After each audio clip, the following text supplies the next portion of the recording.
Welcome to the Brandon Market Podcast, the show for short-term rental owners who want to turn their listings into legacies. I'm your host, Allie Haney, owner and co-host of multiple properties and founder of Brandon Market, where we help Airbnb hosts and short-term rental investors build intentional brands, smart marketing systems, and guest experiences that actually move the needle. Each week, I share practical strategies, real-life stories, and behind-the-scenes insights to help you attract the right guests, increase bookings, and run your rental like a business, so you too can be the best in your brand and your market.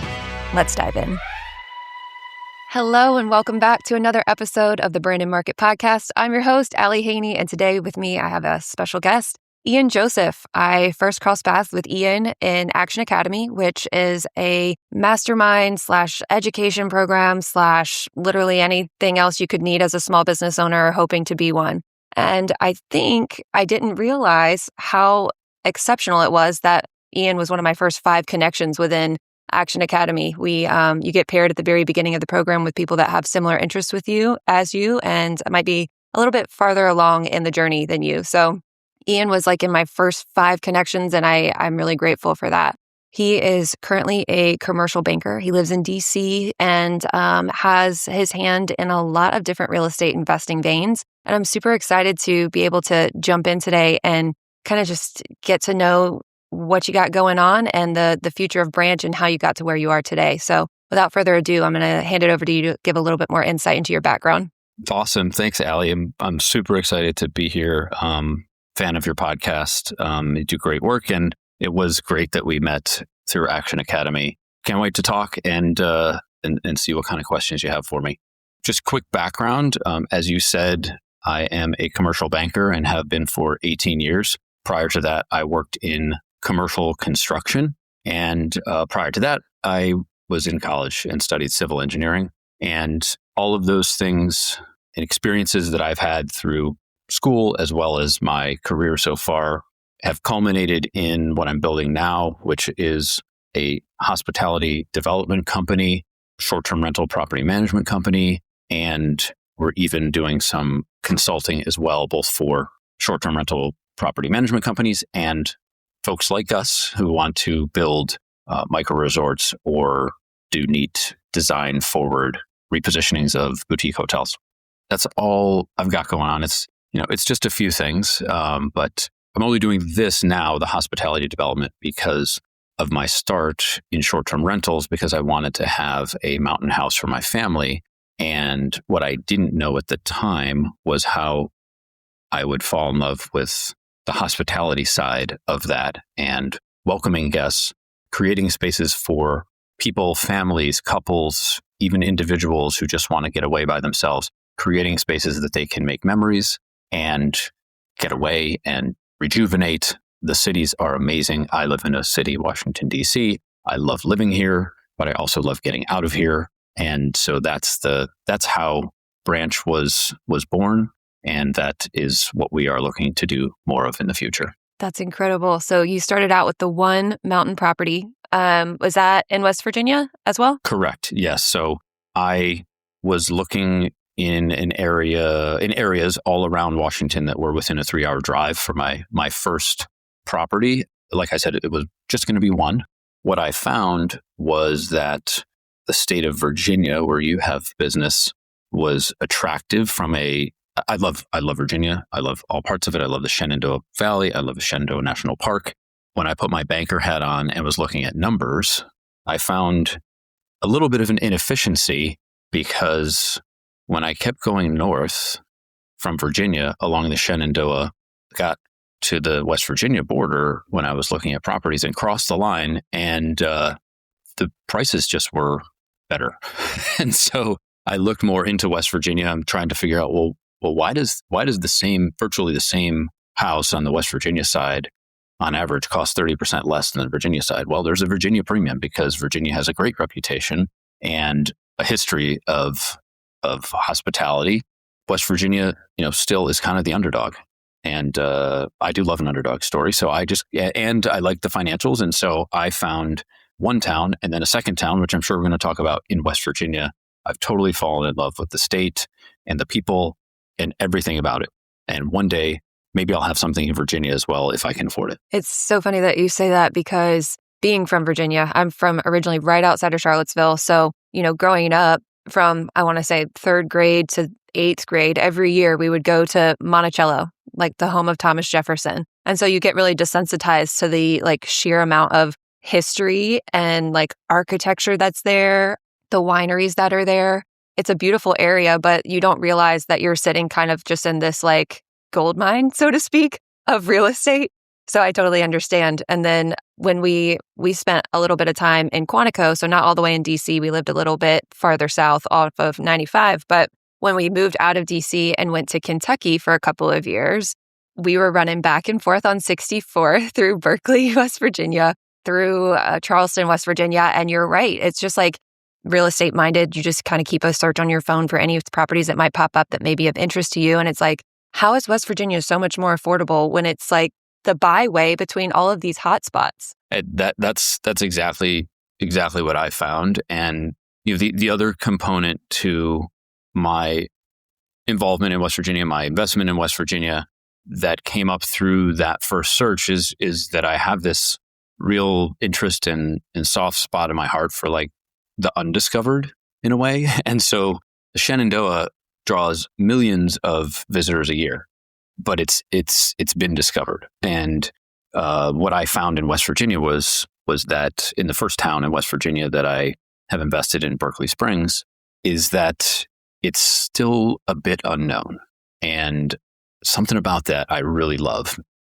You're already laughing. Wild and wonderful West Virginia. It says it on every single sign. You just don't know what you're going to get in West Virginia. Exactly. But then you also have some pretty solid data in the Greenbrier, right? Yes. So the Greenbrier. The Greenbrier is a great story. There's the Greenbrier. The other spot in West Virginia that's super hot right now is the New River Gorge, one of the newest national parks. And the state has recognized the value of tourism and bringing people. And so they're investing a lot. And that has been really critical both in Berkeley Springs and Davis, West Virginia, where I've also invested in a motel there. But the state has recognized this. And so the landscape right now in West Virginia is not only super beautiful, mountainous, and has all sorts of great things to see outdoors, but the landscape from a tourism economy standpoint is very, very positive. And there's a lot of support to help push that as to catch up to the other states around it. I just want to go back for 1 second to the discovering something special and bringing people to visit, to see it, to be a part of it, because I actually heard you say this on one of your other podcasts about a conversation you had with me when you were talking with Zach Wilms, but you said something about our core values at Branch, and that being to see the value where others might not see it. Well, it touched my heart that you brought that up on another podcast because it hit home, I guess, for you, and hopefully does for other people. But that, to me, is a special core value for us because it not only helps financially with investments and seeing the value where we are basically able to buy and enter into a market or enter into a property at a better price point to start and grow it. Not only for the investment side of it, but also that core value carries through to people and on our team, right? So seeing and helping people, even on our team at Branch, realize more than they even realize about themselves. And I personally was the first Branch employee, but I was the first person to realize that when I was going through the process of developing Branch Berkeley Springs and coming up with the idea for that property, when the architect, who I've become great friends with at the firm is called Huts Inc. My good friend Wayne is the founder and CEO. He basically looked at the property and Berkeley Springs with me and told me, you have something special here, even more than I realized. I knew there was something there, but he was the one who said, you have something special here. And not only here, but with what you are creating here and the way you're creating it in Berkeley Springs, that model and that playbook can be replicated everywhere. So for him to look at me and say that, what I realized, and that's kind of the first time I had this idea for like, that should be a core value for Branch as we grow it, is that ability to see something in a place or in a town or even in a person on our team or the people in a town or in some place that we invest, bringing all that together, seeing something that somebody else might not see. And that's been really special for us through our first two properties, as well as some of the teammates that have joined. So let's talk about that even more. And that when you first stumble upon that property and you feel like you've hit something that could be really extremely special, but then there's always that, well, at least for me, there's always that little bit of doubt that starts to creep in where it's like, well, why didn't anybody else see the potential here? And you start to second guess yourself that maybe there's a reason that there's nothing like this here. Or how am I going to present this to the bank to get a loan or what have you? So walk me through how you overcome those thought processes if you have them. I do have them. I have them about daily, sometimes more than once a day, where a concept, a way to think about this that I've come up with lately. I haven't heard anybody else talk about it this way. But what you're describing is the tension between what we want to do and what we're excited about doing, but that tension with the risk of doing exactly what we want to do and we think is great. So we see someplace, we visit someplace, we come upon an idea, and we are initially excited, and then our human nature kicks in from thousands of years of evolution all the way back to when we didn't know when we were going to get our next meal, or at any point a lion could jump out from behind a rock and eat us and we were dead, right? We fortunately, in most places of the world, don't have to worry about that lion anymore, but our human nature and the way we are from a biological standpoint, our brains are still wired to think there could be a lion behind every rock. And so that tension to me is like the most important thing to get an understanding and get a hold of inside yourself to be able to move forward and do really special things. And so the way I've thought about this now is if you are not striving to do something that brings on some fear, then you're probably not aiming high enough or aiming unique enough or aiming special enough. But when you do that, more natural fear, and those feelings come in to keep us safe. So at what point do those come together? The majority of people will have a great idea, and then those feelings of fear will kick in and they will stop. The people, and I hope I'm one of these people, that push through that fear and do really special things are the ones that can basically see the small gap. For your listeners, I'm putting my hands together like prayer hands, because on my right side is that push and desire to do something really special. And that pushes and pushes and pushes until the fear kicks in, and that is my left hand, and I'm pushing it together to make prayer hands. Those come together, and when the fear hand pushes past the desire to do something new and what's special and excitement, then we stop and we don't do it. And so the real key to growth and doing real special things is to get those prayer hands together and combining your desire and excitement to do something special and a really great idea. And more people have really great ideas than I think they give themselves credit for, because that fear kicks in right away and the doubt. But if you can just live with that doubt for a second and analyze those fears and understand what you may be missing, or more importantly, who you may be missing, who from your team or your sphere of influence to help you understand as things come up, how to handle those fears and challenges, then you're able to take those prayer hands and pry them apart just a couple of millimeters. And that gap, that space between fear and excitement and moving forward, if you can work in that little space, that's where I think people like us who are trying to do something special really win and really get ahead and are able to do it.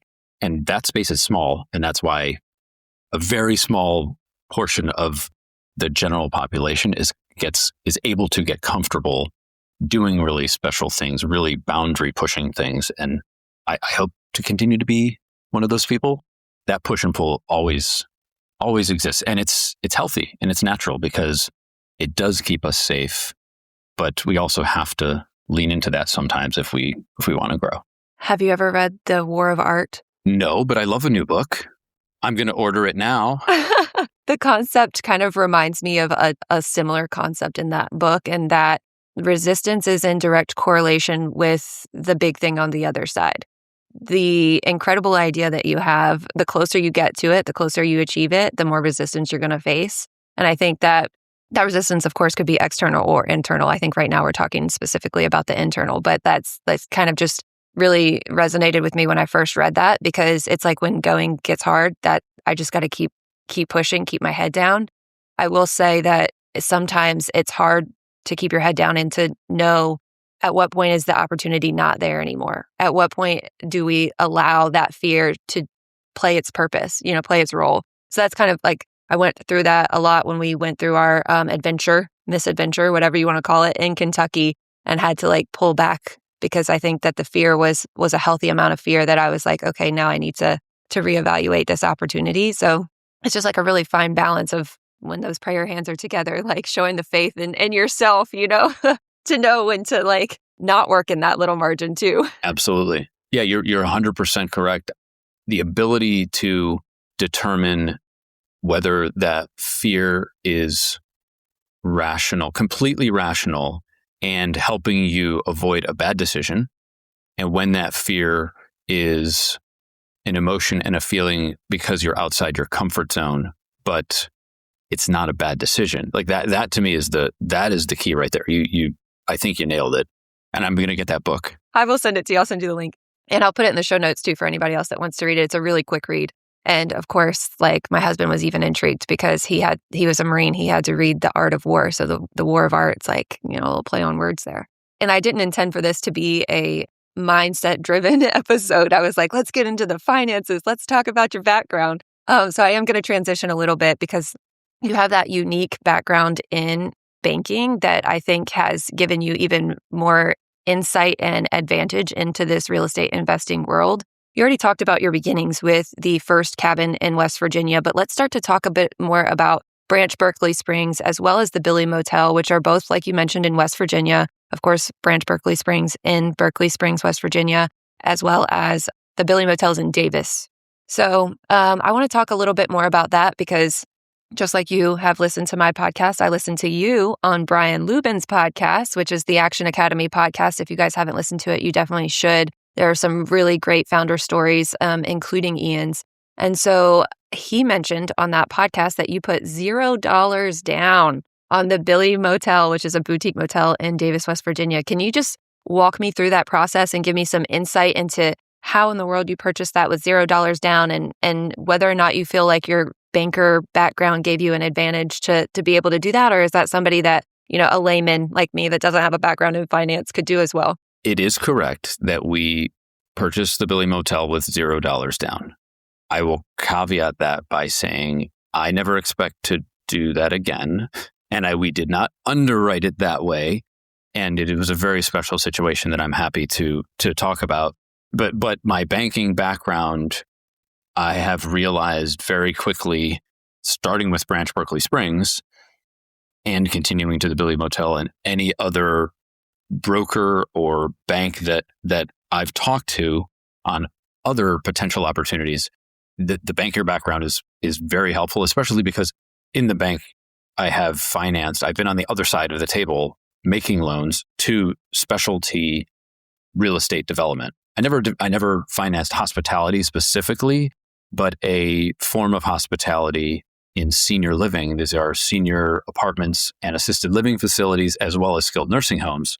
It was at one point, not right now, but it was at one point. I've done a mix of different things, but one of the things, and I think in that being the senior living real estate finance was probably the most relevant. But that background, I didn't even realize it at first. As silly as that sounds, like not having the foresight to see, like, oh, I have a banking. I'm thinking about it, myself as a developer now, and going to banks and asking. Well, I just put together a bank presentation. Like I I've did all the underwriting myself. Now I'm talking about Branch Berkeley Springs, but just that the concept of getting information into the bank's hands and being able to speak the language and the importance of that. I did that for Branch Berkeley Springs, and I had been, in rooms and in groups, and people are talking about, especially for ground up development, micro resort. It's not straightforward. It's still a fairly new concept in the industry, and banks are the last part of that much needed team to get a project done to come around to innovate. So they're going to be the last ones. So being able to put together this bank presentation in a way that I was used to seeing as the banker, it's like, that's just what I did. Like, it made total sense to me. Well, apparently people don't do that. So I presented something to the bank, and the first time I presented to the bank for Branch Berkeley Springs, now I made lots of phone calls, and got a lot of no's because of the size of the project, hospitality of the project, the new build. There were a lot of different reasons that banks were not interested, but the ones that were and saw my presentation the feedback was immediately very positive, at least about their understanding of the project and how easy I was making their job. Bankers are lazy, not me. I'm not a lazy banker, but most bankers are. And they just want to be able to make an easy decision, a quick decision, a yes or no. Our job as developers asking for loans is to help make it easy for them. And I did that naturally because I've been on the other side. So that has been a really positive thing for me, and our growth is just being able to speak the language. And now when I call a bank, the first thing I say is, I've been a commercial banker for 18 years. I'm going to be the easiest conversation you have because I speak the language. I know the acronyms. You don't have to waste any time, and we can get right to whether this is a good fit for you or not. And the relief I hear is, oh, thank goodness, like, this is great. So that's been a real strength. How that played in to the Billy Motel was that I made 2 phone calls after we decided to pursue the motel. We had it under contract. And those were, I always start with the local banks, because community banks, local banks are the most likely to provide the most favorable financing if they are able to, especially where we want to work in smaller towns. We are very much about supporting the local economy. So the more local we can keep it, the better. I called 2 community banks. They were both interested in providing the financing for the Billy Motel. Is that common? It depends. So I will tell you why they were interested in the Billy Motel, and then I'll tell you why they might not be interested in working on something. So they were interested in the Billy Motel for a few reasons. One of them, and the most important reason, is that the Billy Motel had a great reputation and still does. So had one before we were involved.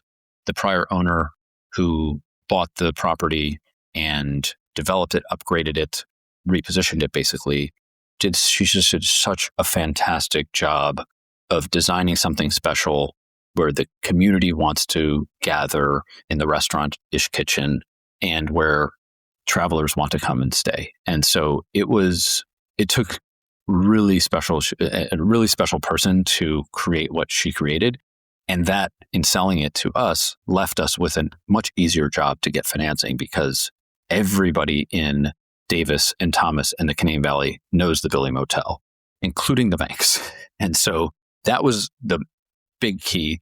The second part of that is my presentation and the belief in me and our team to execute and repay the loan at the end of the day. And the third one is something banks look for, is your personal financial situation. In my career in banking, I am a strong personal guarantor, which almost all banks will ask for in the small business side where we operate.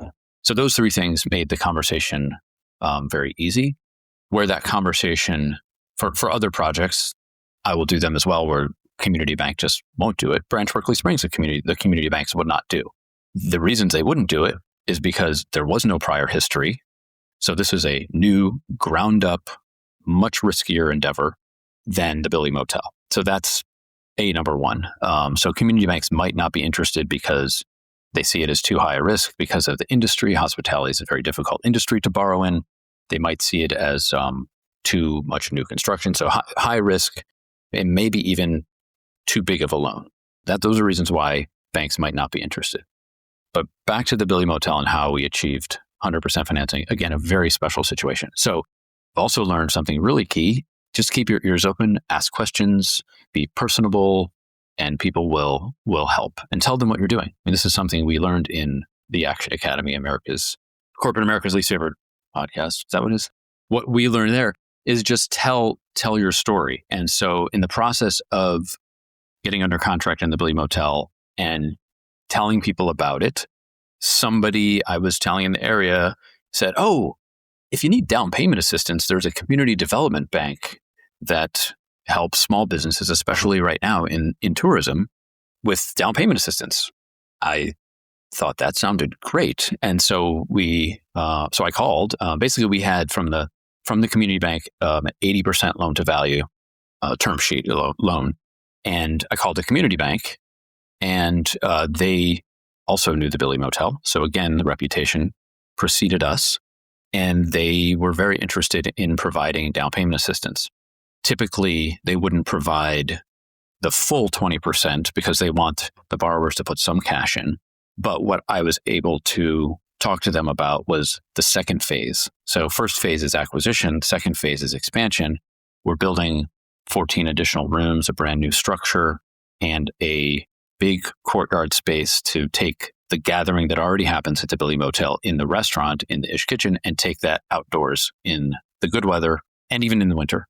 Take that, to expand it. And when I started talking about that project and saying, we're already putting our money and our cash into the soft costs, into the architecture fees and the permitting and everything that goes along with getting to the second phase, the community development bank said, "Okay, we'll consider what you've spent into the second phase as the equity that we would normally require." So that's how we got to 100%. We actually got a little more than 100% because as part of the first phase, we wanted to finish the bathroom renovations that the prior owner had started. She had done 3 bathrooms, and we wanted to finish the remaining 7 because they were original. And as part of that, the bank and the community development bank agreed to finance we estimated about $105,000 to finish the 7 bathrooms. And so we have that as part of our initial loan as well, before we move on to phase 2, hopefully here within 2 or 3 months. Wow, that is so incredible. How would that have affected your phase 2 rollout if you weren't able to get the full 20% down covered by the community bank? If we wouldn't have been able to get it for the acquisition, how would it have affected the phase 2? We would have had to raise outside capital. It wouldn't have pushed the timeline you would have raised outside. I don't think it would have pushed the timeline because the investment metrics are there. And so I think we've already had people who've wanted to invest in it, but we don't think we're going to need to take outside capital for this because we got the 100% financing. I'm already talking to our bank and the community development bank about doing the same thing for the expansion. So we'll see. But I think we're going to be able to keep a pretty low amount of our own cash and equity into it. If we wouldn't have gotten the 20% at the beginning, we probably would be looking to raise outside capital for the expansion. Interrupting this episode to offer some additional value. If you're thinking about buying a short-term rental, whether it's your first one ever or the first time you're actually treating it like a real investment, I made something just for you. It's the short-term rental acquisition checklist. I made it in real time as we walked through the acquisition process of a new short-term rental that we purchased for ourselves. It's the exact framework I use when analyzing properties to add to our own portfolio. Think of it as your step-by-step guide to staying organized, running the numbers, navigating due diligence, and making confident decisions instead of second-guessing yourself all the way through the process. It's all through the lens of someone who knows the importance of branding and marketing. If you're ready to evaluate properties like an investor and set yourself up for success from day one, head to the show notes and download it for free. Let's turn your future listing into your legacy. Okay, back to the show. How was the initial just relationship building with the community banks? Like, to me, I could see, a small town being resistant to having a banker from DC come in, just on paper, looking at your title and where you live and all of that. Like, I don't know. How was that process of building that relationship with the bank and with the owner of the Billy Motel? Sensitive. I mean, but for me, genuine, because I truly appreciate the small towns. I truly appreciate the relationships that are necessary in small towns. I had already learned a bit about that in Berkeley Springs. And so, approaching the owner when we were interested in buying, it was very clear what was important to her was that what she had created was not just erased. And the people that she supported through the business, which was, anywhere from 15 to 20, depending on the time of year, that they were taken care of. And she had other offers previously, and she did not feel they were the right fit. So I knew after brief conversations with the listing agent as well as the owner what was important, and it was a great fit. We liked what she did. We didn't want to erase what she did. We actually wanted to build on what she did. And the really solidifying moment for me that it was a great fit for both of us was when I met her in person at the Billy for the first time. We'd already had some conversations on the phone. I had collected some financial information, but we met for the first time at the Billy. And the first question I asked her, I said, if money was no object, what would you do today to the Billy Motel? And she got this eyes went wide. She said, hold on. She ran back into the office and she came back and she put a preliminary architecture plan on the table in front of me to build more rooms behind the motel. And that was already key to my interest in acquiring it anyway. We wouldn't have acquired it if there wasn't the opportunity to expand, because 10 rooms and a restaurant, it's not where we want to be. It's not as big as we would like it to be so that we can afford to do things like hire a full-time general manager. When she said that, I said, okay, this is it. The stars are aligning. This is a great fit, because she was already trying to do that. And then we just started talking ideas, and the hair stood up on my arms when she said it. It still does to this day a little bit when I say it, when I tell that story, because of how special that moment was. And then we just started talking about what her ideas were and what I was already, what I was already kind of thinking. And it just became, we went from being buyer and seller across the table to buyer and seller on the same side of the table with the same interests and the same goals. That lasted through the entire process, and still lasts today. I'm actually going up with our whole team. Our branch team is having our first offsite next weekend in Davis, and half of our team, because the team's too big to stay in one place, but half of our team is staying at her house that she owns and rents in town. So still a really strong connection, and that's how we got to the point. But it all came from being genuine about what our interests were and that they aligned. I have a little cheat sheet here with all of your core values for Branch Hospitality Group here. And the first one on there is we before me. And that story just brings me back to that, and how not only are these values written down, you're genuinely living them out through every interaction that you have with other owners, with your team, with everybody that's involved in Branch, which is amazing. Okay, let's talk about some Branch Berkeley Springs. We know that it's a new development. We know that it's in Berkeley Springs, but beyond that, we don't know much more about it. So take us through the vision of acquiring the land, what you originally wanted to do, because I think that was different than what it ended up being, because micro resorts are becoming more and more just well-known in the hospitality world because they make sense financially, right? So let's walk us through it. The story starts with the other property, my first mountain house that I bought in Berkeley Springs. After I decided that Berkeley Springs was the right location, I found a half-acre plot in a vacation community that I had stayed in once before and liked, and fulfilled a lifelong dream of building my own house. I'd never done it before, always wanted to, overcame the fear of the unknown of never having done that before, and just said, look, I'm just going to do it. Worked with an architect friend of mine that we go back 20 years, and we had talked about designing and building something together for 20 years. We finally did that.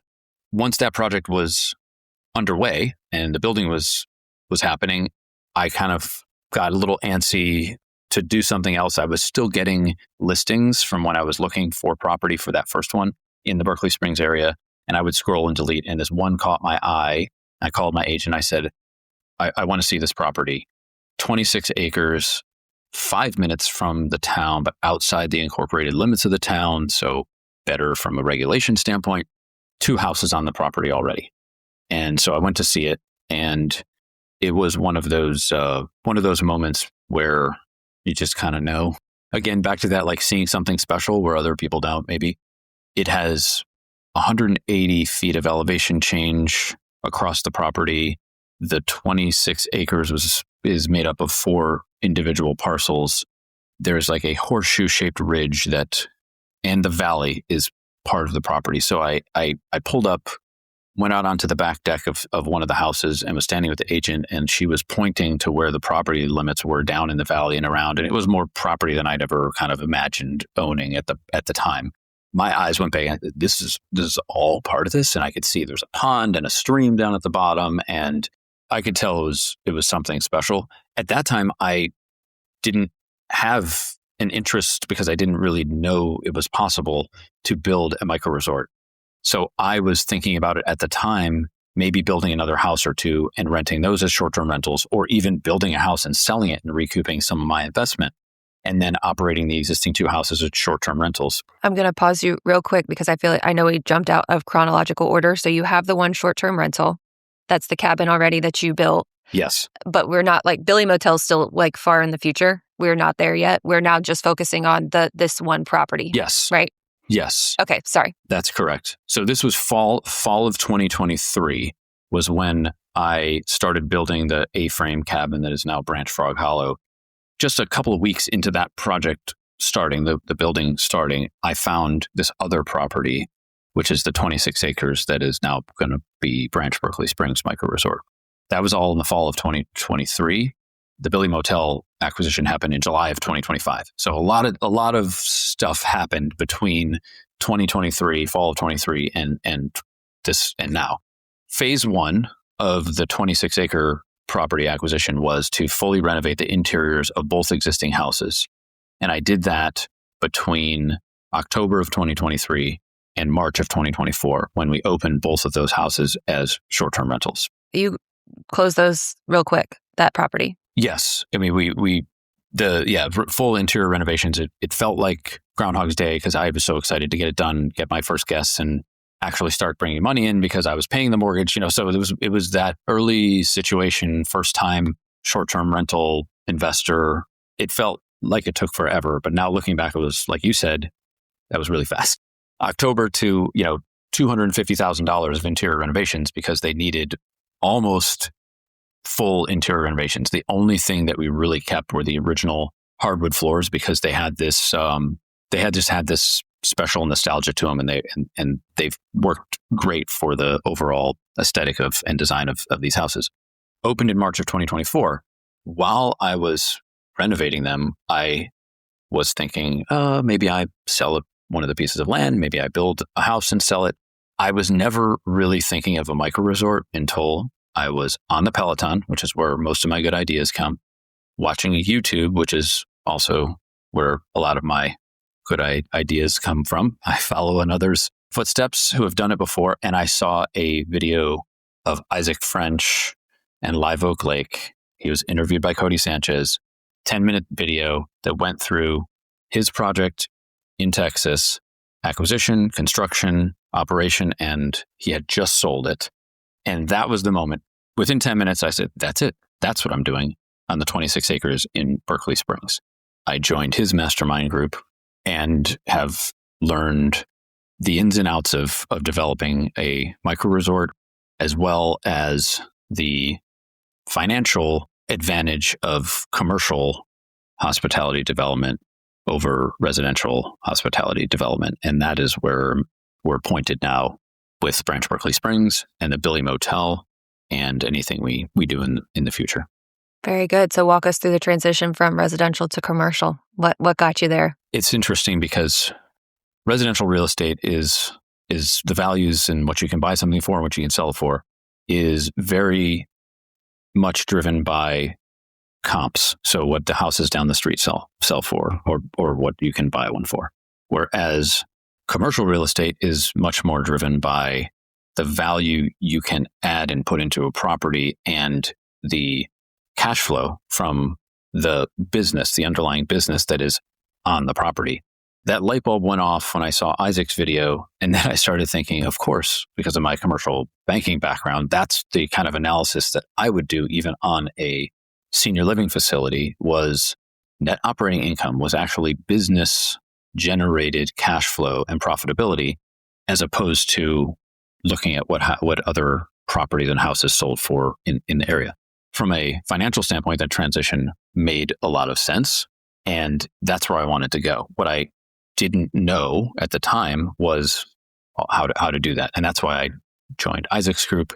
Within a couple of months, I also joined Action Academy because of everything I'd heard. I listened to Brian's podcast for a long time and finally just decided that that was the room I wanted to be in, to learn from people who had done it before, buying businesses, growing businesses, and actually learning how to do it from the developer side, how to build that, how to build teams, how to build mindset, and all of that, has been very important to me for the last year and a half or so since I joined both of those groups. Absolutely. So I don't know what your end goal is with Branch Berkeley Springs, whether it is to eventually sell it. I'm assuming, since you are, going into the commercial side of things and talking about NOI and stuff like that. But with that being said, selling it as a business, does that mean it has to be on commercial land? Not necessarily. Does the zoning affect it? It does and it doesn't. So zoning affects it only as far as it affects the buyer. So Branch Berkeley Springs is a special case since it's our first one. We don't have any intention of selling that. Now, if somebody came along once this is operating and it's got a great reputation. Like Isaac? yeah, exactly. I don't think Isaac expected to sell it either. But Branch Berkeley Springs is a special case because it is really a mixture, isn't the right word, but it's really commercial and residential together, right? So that was literally the transition from a residential home, short-term rental, to something that has commercial aspects to it, but it's still on residential land. But the zoning in West Virginia is very different than a lot of other places.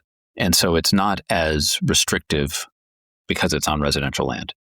That will turn off certain investors, because certain investors would just want it to be commercial. The main reason is because banks, when they look at residential and commercial, it's a different people usually. And so commercial banks and the SBA especially will typically not finance something that is zoned residential. And so that's a real hybrid, Branch Berkeley Springs. Moving forward, we will definitely be doing commercial, or agricultural also fits into that from a financing and investment standpoint in a lot of places, especially rural places. Agricultural fits more into the vein of commercial than it does in residential? Yes, exactly. It can. It depends, again, where it is. But I think the real key there is that zoning isn't binary. It isn't black and white. It either has to be commercial, it has to be residential. It depends. So depends where you are and what does it mean to be residential or commercial in a certain place, or agricultural in a certain place, and what you can and can't do in that place with that type of zoning. All right. I have two more questions for you. The first one is, I've heard the background of civil engineering, the background of commercial banking, the background of real estate development and commercial acquisition. How do you bring all of this together to be your personal brand, Ian? What does that look like for you for the future? My personal brand, who am I? It really kind of comes back to banker to builder. Like that is how I'm thinking about it. And that's because that's what people have told me when I tell them and I help other people. They ask me for advice, especially when it comes to getting bank loans for their development or acquisitions. They're like, "Oh, you've gone from banker to builder." And I was like, "Okay, that's B2B. Yeah, that's kind of," and it's actually builder to banker to builder, because I was a builder in construction and civil engineering. Then I was a banker, and now I'm kind of the builder again. Yeah, I feel like you're just this unicorn of like real estate. Like it's just crazy. Well, that's maybe my personal logo will be the unicorn. No, I'm just kidding. But next month or so, in February, I'm working with a personal brand consultant to kind of organize how I share my story and help other people understand what I've done and how I can help them, or potentially at some point people who want to participate with us either through partnership or investment. basically just to show what I'm doing and how I'm part of Branch, what my part is, and that is really on the front end, the acquisition, the financing, the development, putting the teams together. At Branch, we have fantastic team members on the operation side and on the pure marketing side, and that is not my specialty, but the front end, the investment side, is where I really plan to focus. You mentioned before that you pretty much go into every conversation just sharing a story of what you're doing currently and where you want to go. So you're already well on the way to being able to establish that personal brand. I feel very, very blessed and fortunate at this time in my life to have tapped into this really creative side, and where I'm, for the first time outside of a traditional banking career, where I have mentored younger bankers, able to influence, in what I'm doing now, and the people who are reaching out and asking for help that I'm able to help. It's much more creative and enjoyable. It's just been so enjoyable for me to connect with people and hear what they're doing, because we started, the conversation with ideas and how fantastic ideas should be pursued. They need the right balance of fear and excitement to push. A lot of people I come across that reach out with these great ideas, in that first conversation, they are already talking themselves back from doing something special to doing something safe. And I love being that voice of support and confidence to keep pursuing bigger ideas and help to filter those healthy skepticisms and those healthy fears from the ones that are just there because you don't know what you don't know and you haven't done it before. And being able to be one of those people that helps them pass that, as well as connect them to other people, because I certainly don't have all the answers, but I now know a lot of people who might know all the answers. And so being able to be that connector as well to help people get over the hump and do something like really special that'll be life-changing for them. That's what I look forward to doing more of.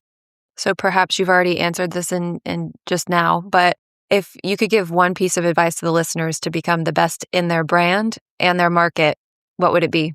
They should find people early that have done what they want to do and ask how they can help.